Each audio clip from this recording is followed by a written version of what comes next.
Hola, buenos días. Mi nombre es Hugo Canales y hoy tengo el agrado de hablarles de algo, un tema bastante interesante. Como todos sabemos, el tema de los instrumentos financieros es una realidad que, que viven todas las empresas,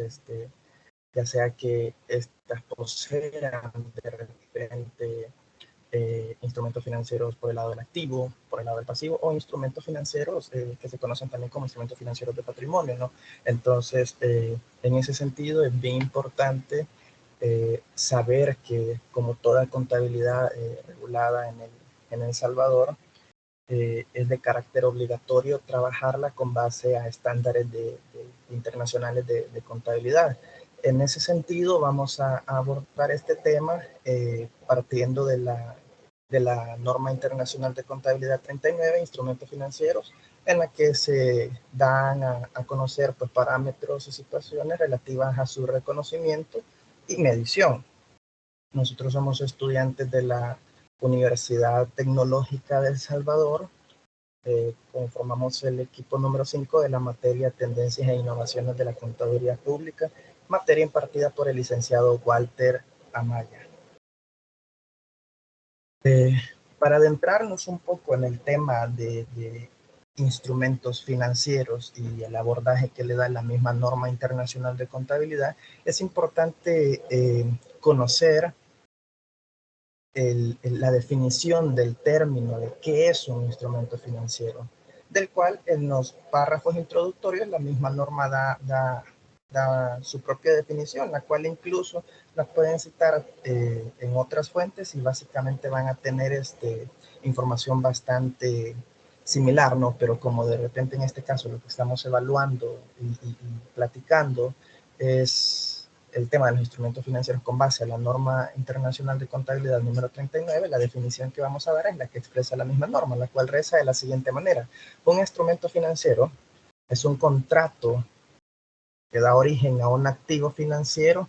en una empresa y a un pasivo o instrumento de patrimonio en otra. Básicamente,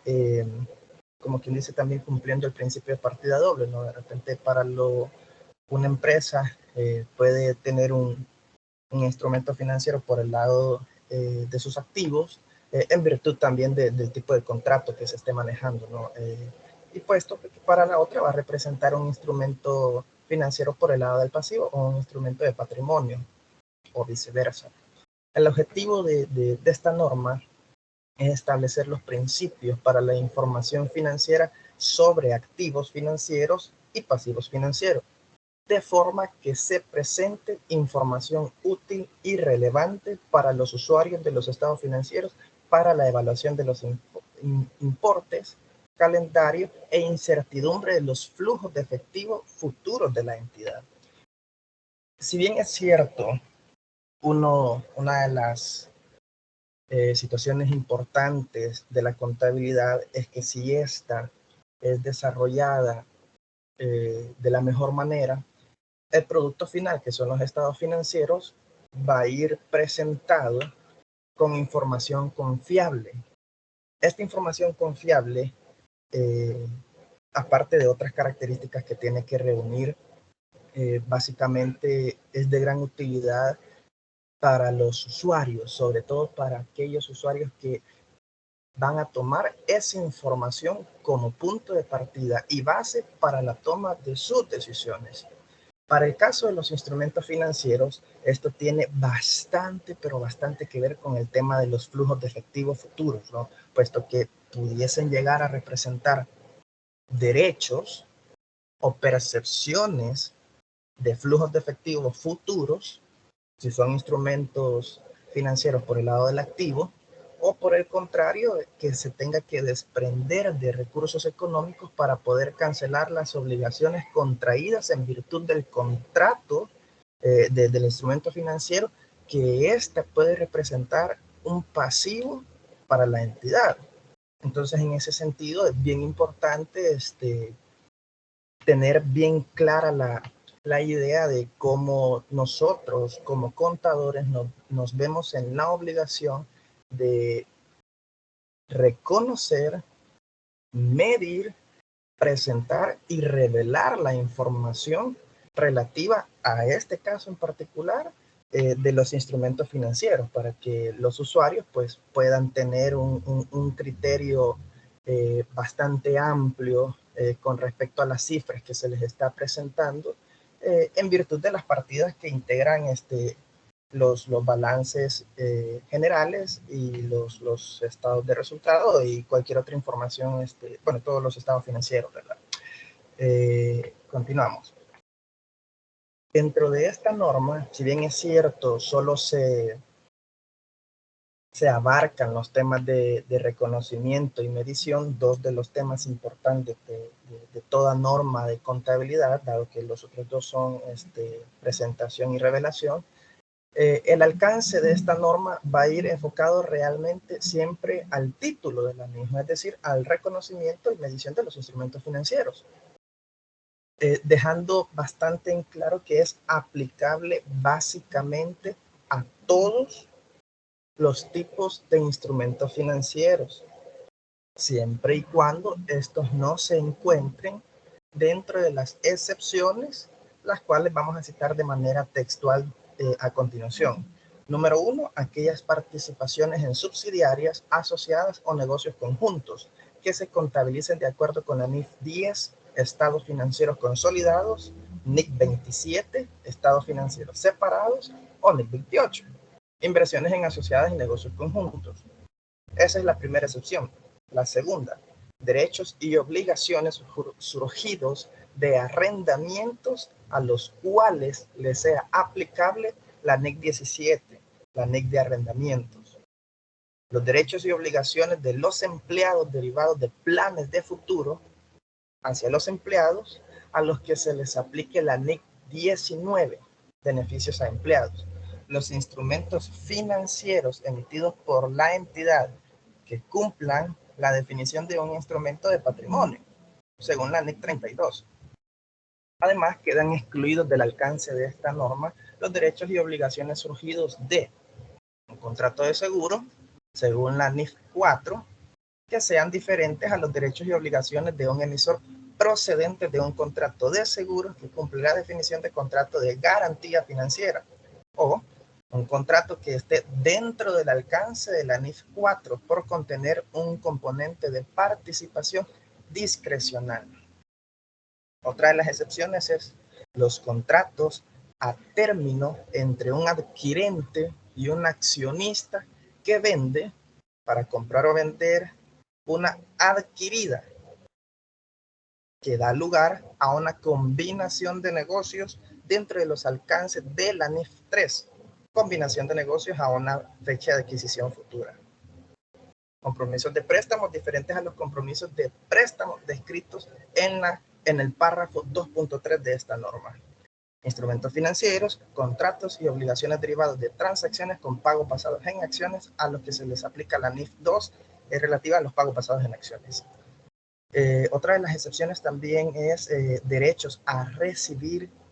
pagos para reembolsar a la entidad por desembolsos que requiere realizar para cancelar un pasivo que reconoce como una provisión de acuerdo con la NIC 37, provisiones, pasivos y activos contingentes, o para las que en un periodo anterior se reconoció una provisión de acuerdo a la NIC 37. Y por último, los derechos y obligaciones dentro del alcance de la NIF 15, ingresos por actividades ordinarias procedentes de contratos con clientes que son instrumentos financieros. Si bien es cierto, presenta también bastantes excepciones, ya que de manera general tira una, valga la repetición, una regla general, ¿no? Del alcance a qué tipo de instrumentos financieros la NIC 39 les es aplicable. Y con respecto también a sus excepciones, básicamente pudiéramos decir que a los instrumentos financieros que les es aplicable la NIC 39, es decir, su alcance, que su alcance las abarca, son las los bonos e instrumentos de deuda, inversiones en acciones preferentes, el efectivo, los depósitos a la vista y los depósitos a plazo fijo, las obligaciones negociables y facturas comerciales, los pagaré y préstamos tanto por cobrar como por pagar. E incluso cabe la aclaración que son los que regularmente nosotros vemos reflejados para el caso de una contabilidad en El Salvador como las primeras cuentas de mayor, las primeras partidas que componen nuestro estado de situación financiera a la fecha de presentación. Esta norma, dentro de su explicación, porque es una norma bastante extensa, tiene bastantes aspectos importantes más allá del tema de reconocimiento y medición de los cuales se dará información más adelante, ¿no? Dentro de los aspectos importantes, otros aspectos importantes que esta norma hace mención son las definiciones. Definiciones tales como el costo amortizado de un activo financiero o de un pasivo financiero, la baja en cuentas, los instrumentos derivados de los instrumentos financieros, el método de interés efectivo, la tasa de interés efectiva, lo que es también un instrumento de patrimonio, el valor razonable, un activo financiero, un instrumento financiero, que por cierto fue lo primero con lo que iniciamos esta conversación, pasivo financiero, compromiso en firme, transacción prevista, instrumento de cobertura, partida cubierta y eficiencia de cobertura. Por cuestiones de tiempo no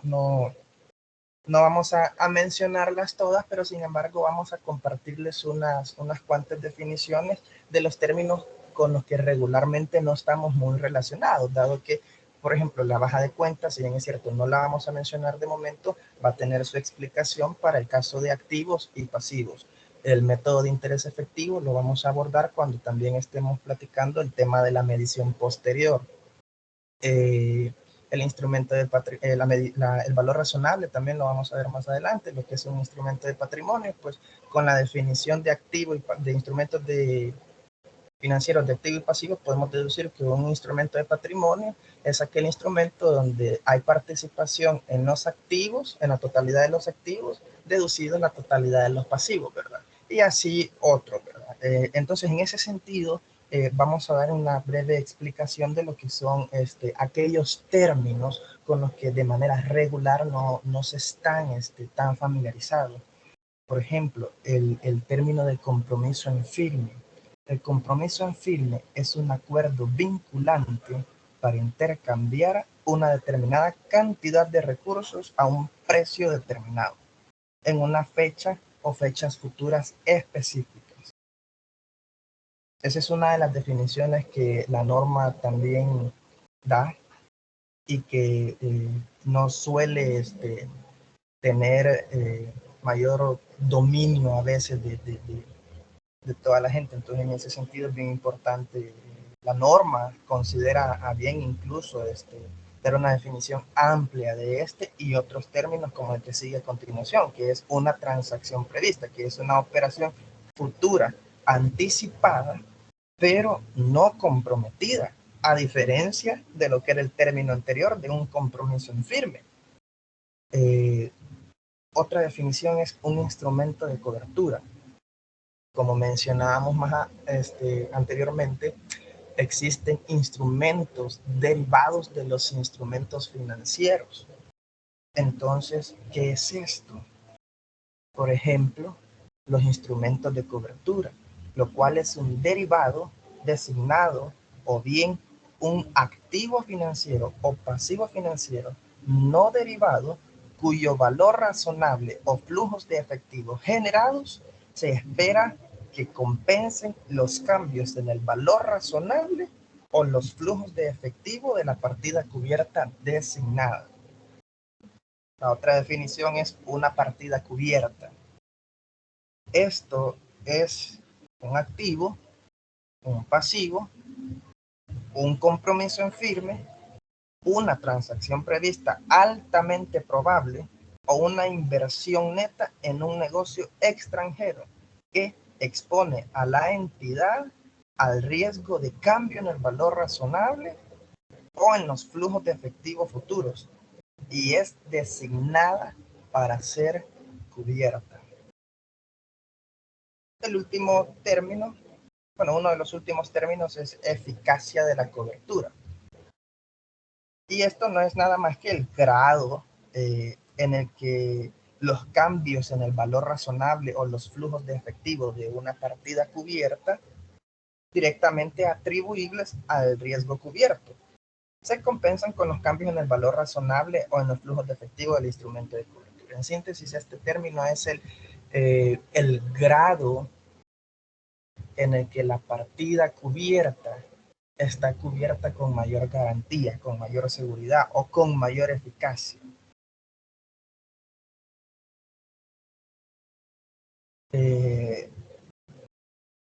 Vamos, para entrar en materia eh, de lo que es el reconocimiento de un activo o pasivo financiero, que es el punto medular de esta norma, tenemos que para el reconocimiento para cualquiera de los tipos de instrumentos financieros, ya sea activo o pasivo, una entidad reconocerá un activo o pasivo financiero en su estado de situación financiera cuando y solo cuando se convierta en parte obligada según las cláusulas contractuales del instrumento en cuestión. Ahora bien, esto es la manera en la que nosotros vamos a determinar si el contrato del que estamos hablando constituye un activo o pasivo financiero para incorporarlo como partida que integre eh, nuestro balance general o nuestro estado de situación financiera. Ahora bien, una vez reconocidos, esto puede tener varios tratamientos. Una es el darlo de baja. Eh, Ahora bien, ¿qué es esto de darlo de baja o baja en cuentas, como lo trata la norma? Pues esto es un proceso en el cual una entidad reconocerá un activo o un pasivo financiero en su estado de situación financiera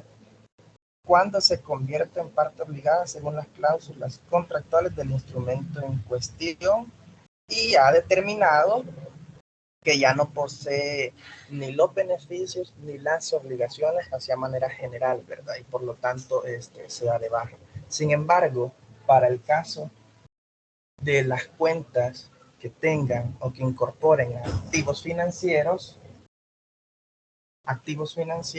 estas básicamente se darán de baja cuando expiren los derechos contractuales sobre los flujos de efectivo del activo financiero en cuestión o se transfiera el activo financiero tal y como lo establecen los párrafos 18 y 19 y que cumpla con los otros requisitos para dar baja de su cuenta según el párrafo número 20. Específicamente, se puede decir con los puntos conversados anteriormente que se dará de baja un activo financiero cuando los derechos contractuales sobre los flujos de efectivo del activo financiero expiren, cuando se transfiera y los derechos a recibir los flujos de efectivo también sean transferidos. Puede ser también que se retengan los derechos contractuales a recibir los flujos de efectivo, pero a la vez se asume la obligación contractual de pagarlos a uno o más perceptores. Es decir, que el flujo de efectivo no queda dentro de la compañía. También podemos mencionar que que siempre los va a dar de baja cuando una entidad asuma retenga, perdón, los derechos la entidad, más bien dicho, tenga prohibido, según las condiciones del contrato, la transferencia, la venta o la pignoración del activo original, salvo como garantía de pagos futuros de efectivos comprometidos para los perceptores eventuales.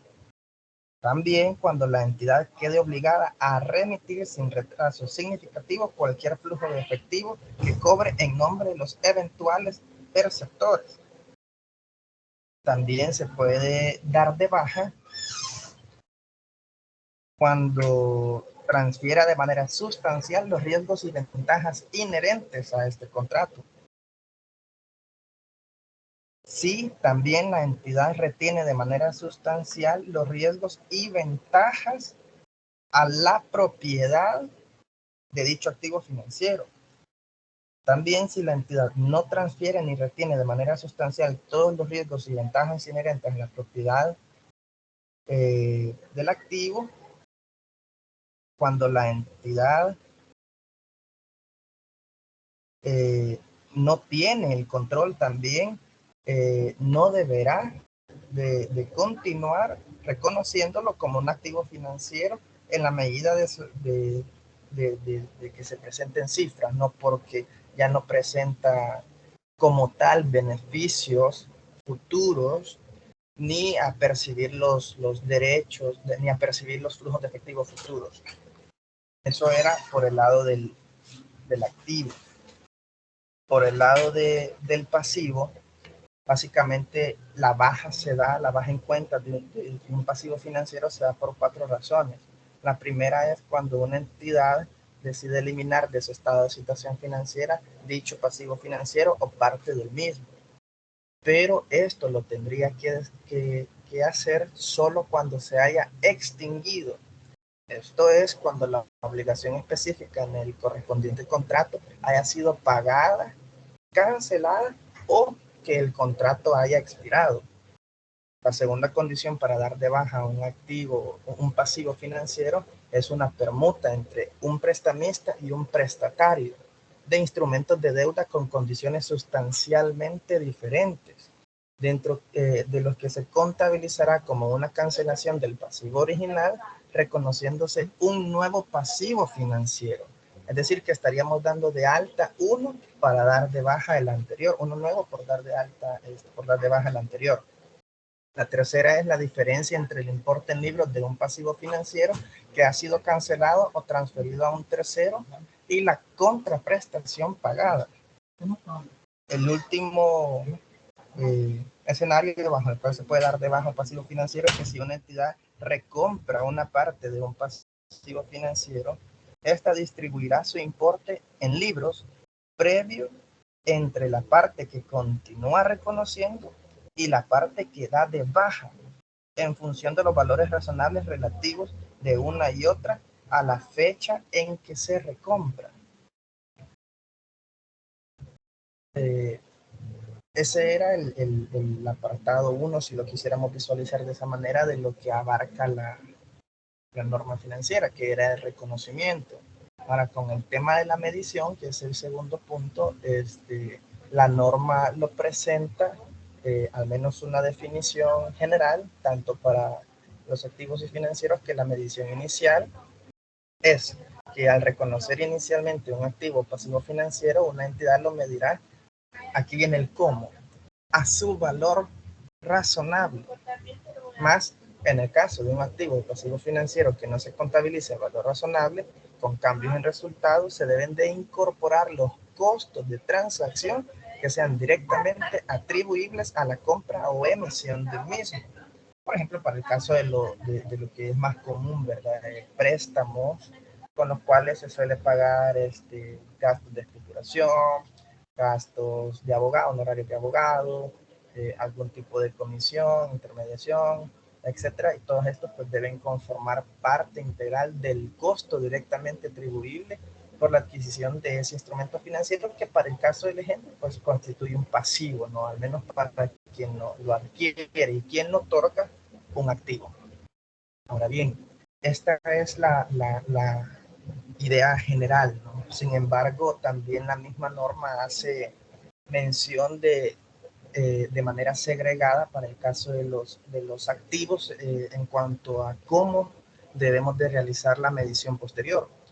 a lo cual reza de la siguiente manera. A los efectos de la medición, estamos hablando de una medición posterior de un activo financiero, es decir, siempre posterior a su reconocimiento inicial, la norma clasifica los activos financieros en 4 grandes categorías. Ya no los manejaríamos como instrumentos financieros sin apellido, si lo quisiéramos visualizar de esa manera, sino que ya hay distintas categorías donde en virtud de las características que posea cada instrumento financiero activo,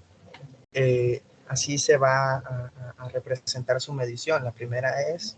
los activos financieros a valor razonable con cambios en resultado. La otra es inversiones mantenidas hasta el vencimiento, préstamos y partidas por cobrar y activos financieros disponibles para la venta. Recordando también que estos pueden tener nombres equivalentes, no necesariamente pueden tener el nombre textual, pero sí que en sustancia representen o abarquen estas categorías para poder segregarlos ya a la hora que estemos realizando el proceso de medición posterior. Estas 4 categorías se aplicarán para la medición y para el reconocimiento de resultados, según esta norma. Al presentar información en los estados financieros, la entidad podrá utilizar otras formas de describir estas categorías o de clasificar los instrumentos financieros, los que les comentaba anteriormente. Si bien es cierto, estas son las categorías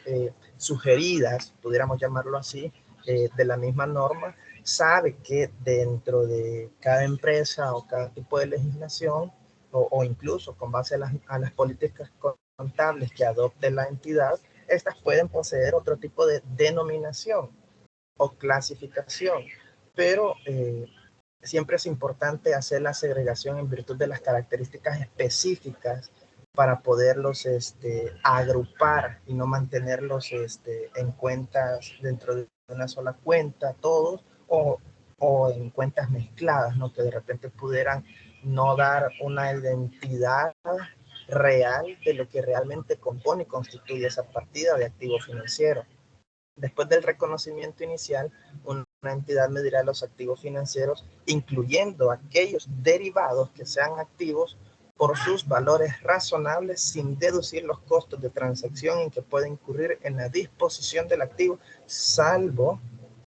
para los siguientes activos financieros: préstamos y cuentas por cobrar, tal y como lo define en el párrafo 9 de esta sección, de esta norma, que se medirán al costo amortizado utilizando el método de la tasa de interés efectiva, definición que veíamos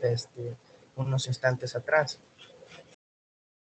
Las otras son las inversiones mantenidas hasta el vencimiento, tal y como las define el párrafo 9, que se medirán también al costo amortizado utilizando el método de la tasa de interés efectiva.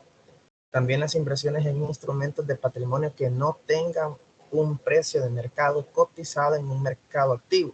y cuyo valor razonable no pueda ser medido con fiabilidad,